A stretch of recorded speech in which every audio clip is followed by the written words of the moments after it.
Emma Lebaille, mes essentiels avec... Gilles Favreau.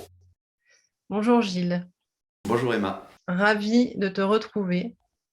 On Pareil. s'était donné rendez-vous dans un an, nous y voilà. Et ce que je te propose, c'est qu'on poursuive notre échange autour de la manière dont tu as traversé cette seconde année de pandémie du point de vue de ton processus de création. Qu'est-ce qui a changé ou pas pour toi? Comment les choses se sont enchaînées depuis un an? Alors, en fait, il s'est passé beaucoup de choses dans ma vie. C'est-à-dire qu'au-delà du professionnel, il y a beaucoup de choses qui ont été bouleversées. Mais qu'est-ce que ça a changé concrètement pour moi cette année-là qu'on vient de traverser? Ben déjà, en fait, effectivement, j'ai quelques spectacles qui ont été annulés. Et comme je joue pas mal en théâtre de rue, cet été, ça s'est résumé à un spectacle qui a tourné. Et c'est déjà ça, j'ai envie de dire. Et donc ça, c'était quand même une source de bien-être, de se retrouver face au public. Et puis après, j'avais un premier trimestre 2021 qui était, premier trimestre scolaire, je parle, qui était très chargé. Alors il y a eu un cabaret que je suis parti faire en Belgique en novembre, où là j'étais musicien avec des circassiens, différents circassiens, plein de gens que je ne connaissais pas, sur lesquels à la fois je les ai invités à chanter avec moi en polyphonie. Et moi j'étais musicien du cabaret, j'ai chanté des chansons que je n'avais jamais chantées encore. Enfin, j'en parle parce que c'était aussi une remise en route aussi, là aussi public belge en plus, donc il y a quelque chose, il y a un petit plus là-bas en Belgique, je sais pas, ils ont des ondes d'une positivité incroyable. Et puis il se trouve aussi qu'en Belgique, j'ai rencontré un musicien qui connaissait très bien Julos Bocarn. Et bien sûr que ça a été quelque chose, ça m'a interpellé parce que ce musicien-là, avec ce musicien-là, j'ai parlé de Julos Bocarn sur qui j'allais faire un spectacle, un solo au théâtre de la Passerelle dans la première quinzaine de décembre. Et c'est un travail qui m'a pris beaucoup de temps de maturation. Puis c'est un auteur que je ne connaissais pas, c'est un auteur que Michel Brusa m'a invité à travailler, à rencontrer, parce qu'il trouvait euh, que c'est un auteur qui probablement m'irait bien. Donc je me suis engouffré dans cet univers-là. Avec toujours une petite appréhension, quelque chose où je me disais, est-ce que je vais être capable, où en est la mémoire, où en suis-je dans mon rapport au monde, dans mon rapport assez intime en fait, parce que j'allais me retrouver tout seul sur scène, sans instrument, accompagné par Benoît Ribière au piano. Donc ça c'était quelque chose de nouveau aussi pour moi, de ne pas avoir la possibilité de me cacher derrière mon instrument et de me présenter face public, nu, pour ainsi dire. Et ce qui était aussi intéressant dans le... C'est un, c'est un auteur qui est mort là début septembre, le 18 septembre, je crois bien, 2021. Et donc c'est un auteur qui est mort à 84 ans. Donc il était assez connu dans les années 70 et années 80. Et donc il y a eu quelques musiques que j'ai trouvées superbes, que je me suis appropriées. Et puis quelques autres textes que j'ai voulu, moi, m'approprier encore davantage en y mettant ma musique, ma mélodie.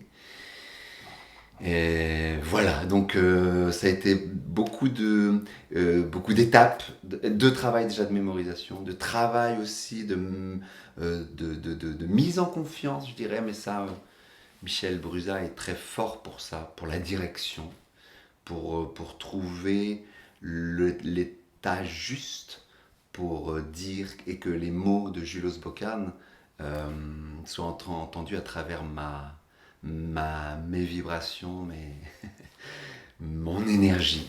Et, et c'est, voilà, on a fait un travail, je dirais, pratiquement de 3 semaines, un mois, comme ça, en tête à tête, au théâtre de la Passerelle avec Michel. Et puis Benoît qui est venu se greffer là-dessus, qui a été aussi un apport considérable. Mais tout ça pour dire que suite à cette période si particulière que je viens de traverser, je me suis en plus lancé dans un projet que je n'avais encore jamais fait auparavant. Et C'est ça, c'était la première fois que tu te trouvais seul en scène sans instrument. alors oui, c'est-à-dire que l'autre fois, c'était en 2014, pareil avec Michel Brouza, où là c'était j'avais un peu choisi des auteurs que j'aime entendre, que j'aime chanter, un petit melting pot là de mon choix. Lui m'avait amené quelques textes aussi de théâtre, parfois des textes sur lesquels j'ai mis de la musique aussi, Rufus. Et là, voilà, j'avais mon piano, j'avais mon accordéon, toujours quelque chose comme un pare-feu, comme un bouclier. Et ouais, c'était vraiment la première fois que je me retrouvais face à moi-même. Et par rapport au public, tu parlais du plaisir des retrouvailles. Quand on s'était quitté il y a un an, les salles de spectacle étaient fermées. On ne savait pas quelle serait l'échéance avant leur ouverture. Et est-ce que ce que tu évoques depuis tout à l'heure sur le besoin de reconnexion aux autres, la confiance qu'il t'a fallu retrouver, elle avait été touchée par ces périodes de confinement. Est-ce qu'il y a eu un lien avec ce qui s'était passé avant? Est-ce que le fait d'avoir retrouvé un public cet été, ça t'a porté pour pouvoir aboutir ce spectacle que tu allais répéter dans la foulée? Ce qui est étrange en le disant, c'est la palissade, c'est-à-dire que l'intime rejoint l'universel, rejoint le vivant, rejoint le monde. Je suis le monde et oui, bien sûr que ce confinement a aidé. Je sens des répercussions sur moi en profondeur, un sentiment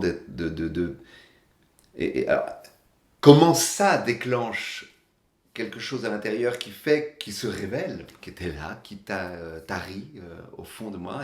Mais c'est vrai que j'ai eu un sentiment d'utilité, de savoir pourquoi je vis, pourquoi je meurs. Chanson que je chante dans le spectacle de Starmania. Et ce qui était super aussi dans le projet de l'été, c'est que c'est un projet collectif. C'est un projet où on se balade avec la compagnie du Grenier au Jardin, compagnie de Fabrice Richet, où on est en bus, on est ensemble, avec là aussi des circassiennes.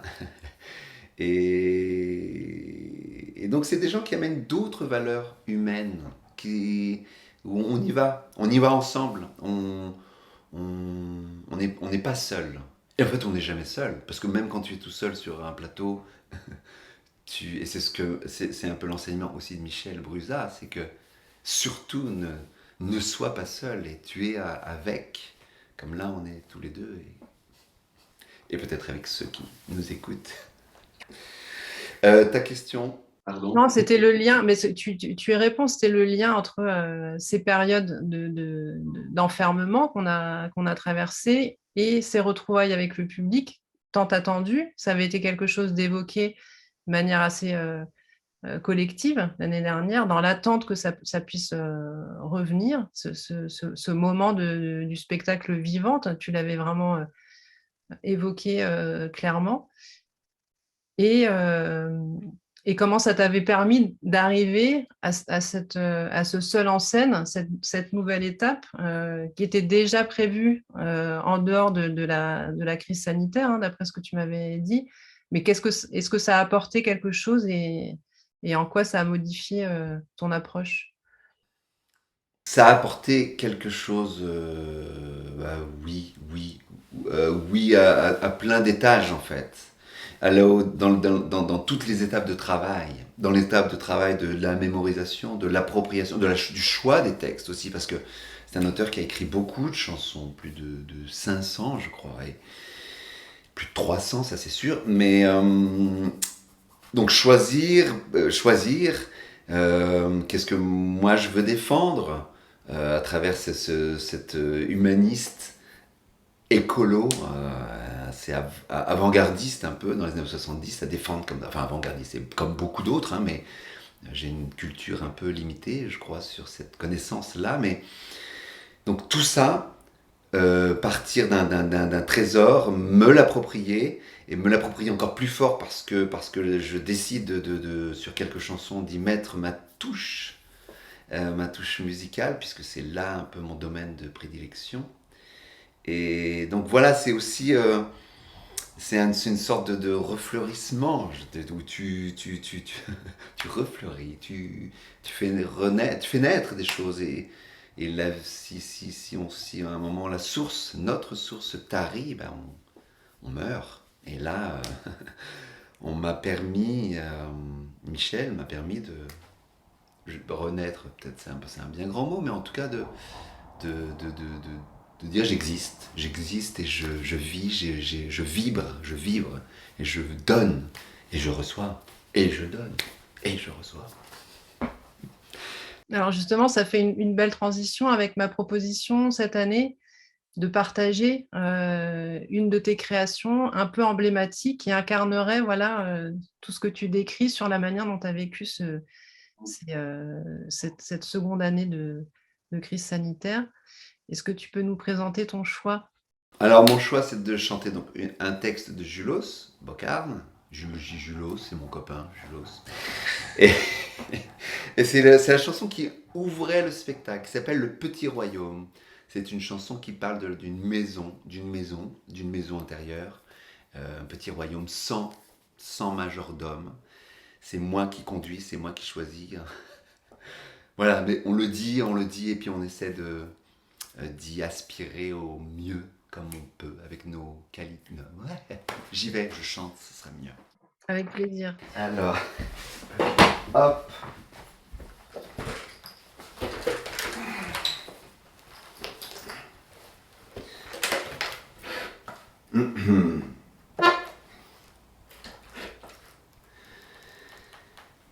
Même si notre histoire paraît dérisoire dans le temps qui fuit, même si elle est vaine, cette course humaine, vers quoi et vers qui?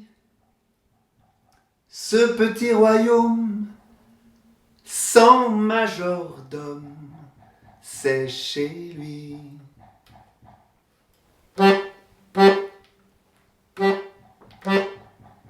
Jamais à la traîne, viens Sylvain t'amène, j'ai du frascati. Ne crains pas la pluie, de canard t'habille, emmène Sophie au petit royaume sans majordome chez lui.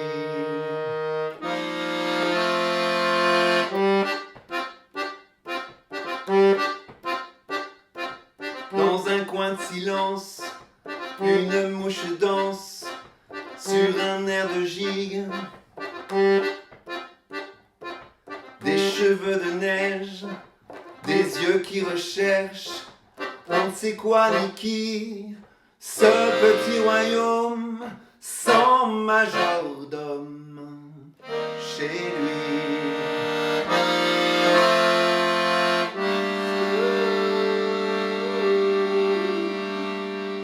Un pied dans la tombe, la mort fait sa ronde et tu lui souris.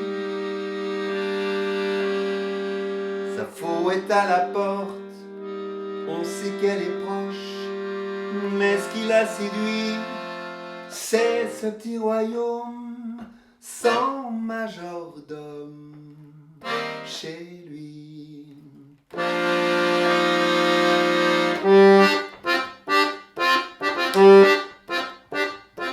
Si tu passes outre, si dans une poutre, on t'enferme aussi, tu passeras en douce, comme sur de la mousse, vite en paradis, dans ce petit royaume, sans majordome, chez lui. dans ce petit royaume.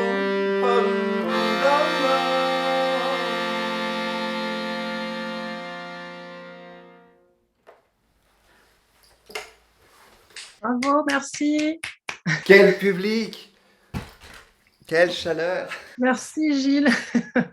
Bon, je suis toute seule là, mais on sera plus nombreux quand ce sera diffusé. Merci beaucoup. Pourquoi ce choix parmi toutes les chansons que tu as interprétées dans ce spectacle? Et est-ce que c'est ta musique? Oui, c'est ma musique. Ouais, c'est ma musique. Et pour les gens qui connaissaient Julos Bocarn, on se dit oui, mais c'est pas Julos. Mais c'est Julos à travers moi. Et parce que c'est une poésie en fait aussi qui je vais dire, assez simple, pas simpliste du tout, mais simple et qui me correspond bien. Et qui parle de ce qui nous constitue. C'est tellement de choses, la maison, le royaume, notre petit royaume, que on passe notre temps à parler de nous, à questionner le monde pour grandir. Et c'est vrai que de prendre les mots des poètes, ça permet d'avoir quelque chose qui transcende un petit peu mm, ma propre capacité à dire. Bon, voilà. Petit royaume, Julos Bocarn. C'est important pour toi de dire. Oui. Et en même temps, je pense toujours qu'on est dans une culture où la tête prend trop de place. Et, et on a besoin du corps, on a besoin. Michel Brusa dit toujours, mais joue avec tes pieds, ancre-toi. Et il y a des tas de façons de dire, bien sûr, d'exprimer les choses. Dire, eh bien, ouais, mais faut se parler, quoi, se parler, se reconnaître. Oui, ça permet quand même pas mal de choses.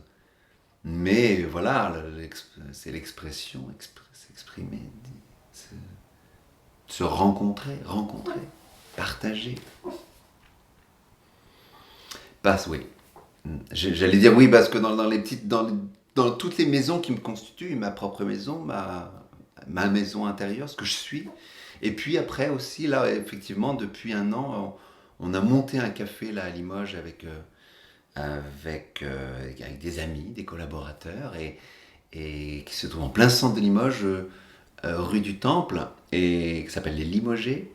Et c'est une autre façon de faire agrandir sa propre maison. Et c'est un lieu effectivement, tu parles du dire, où on a envie que les gens se sentent bien déjà dans ce petit royaume-là. Et c'est un lieu de partage. Et donc, effectivement, pour partager, à un moment donné, faut échanger, se raconter, dire, rentrer. Moi, je crois beaucoup dans le fait d'aller chercher des choses à soi. Parce que ce qui est intéressant, c'est de raconter son histoire. Et qu'on s'aperçoit que sa propre histoire, oui, je disais tout à l'heure, je suis le monde, bien sûr. Nous sommes. Et justement, par rapport à cet état de création, au fait d'être artiste dans notre monde aujourd'hui, comment on se projette, comment tu te projettes dans la suite, compte tenu du contexte dans lequel on vit actuellement, passer de cette menace de la pandémie à une menace encore plus puissante avec la paix qui vacille, pas à nos frontières directement, mais pas si loin que ça de chez nous. En fait, j'ai l'impression il y a différentes façons d'être artiste. Et moi, je suis plutôt un artiste interprète, on va dire. Ma création, elle se fait à travers la rencontre, à travers le contact tact. C'est-à-dire qu'en fait, j'ai l'impression qu'un artiste qui va questionner le monde de notre terre, ce qui s'y passe, la guerre, bien sûr, c'est des gens qui sont des créateurs, et je veux dire, en fait, je dirais que je suis, j'ai pas l'impression que ma position d'artiste soit plus, je suis un ouvrier en fait. Mais oui, mais sans toi, sans le passage que tu permets, enfin, de mon point de vue, tu transmets. Là, en l'occurrence, un texte, en le mettant en musique, il y a bien une part de toi, et sans ça, ce texte, il reste couché sur son papier. Ouais. Et bien après, le truc, oui, oui, mais tu vois, en fait, ce texte, j'étais amené à le mettre en musique parce qu'on m'y a invité. Et je me souviens que j'en avais beaucoup parlé sur le premier entretien de l'invitation à donc voilà, ça appartient à une sphère plus intime de moi, de savoir quelle place, comment je prends ma place d'artiste, de créateur. À chaque fois, ça a été déclenché par des metteurs en scène qui m'ont sollicité pour écrire. Mais de moi-même, je ne prends pas un texte et me dis, ah, je vais. Ça ne m'est pas encore vraiment arrivé, ça. Non. Ça a toujours été une invitation. Donc c'est vrai que voilà, ma présence en tant qu'artiste, bah oui, après c'est faire entendre ces textes-là. Bah, ça serait partir en voyage avec Julos et, et partir en tournée, oui, mais voilà, comment je peux. Là, si ça doit se faire, c'est moi qui dois faire aussi ce travail-là de diffusion, de trouver matière, de trouver des endroits où je peux faire entendre. Euh, donc voilà, après il y a plusieurs problématiques, là je mélange quelque chose, mais qui fait que si j'ai pas cette structure-là, que ce soit personnel ou autour de moi, ça n'existera plus. Sauf que voilà, non mais en même temps, je suis dans une structure, un café où je vais prendre une place. Je vais prendre une place, je vais faire chanter peut-être Julos Bocard, je vais chanter et le partager parce que j'ai envie d'inviter les gens à venir chanter avec moi. Et donc voilà, c'est une autre forme de transmission, une autre forme de présence de l'artistique. Voilà, ça c'est. Mais merci beaucoup, Merci, merci Emma, et merci au beaucoup. plaisir de te suivre Ouais, ouais. avec la surprise de ce Ouais, qui se passera. j'espère. Merci Emma.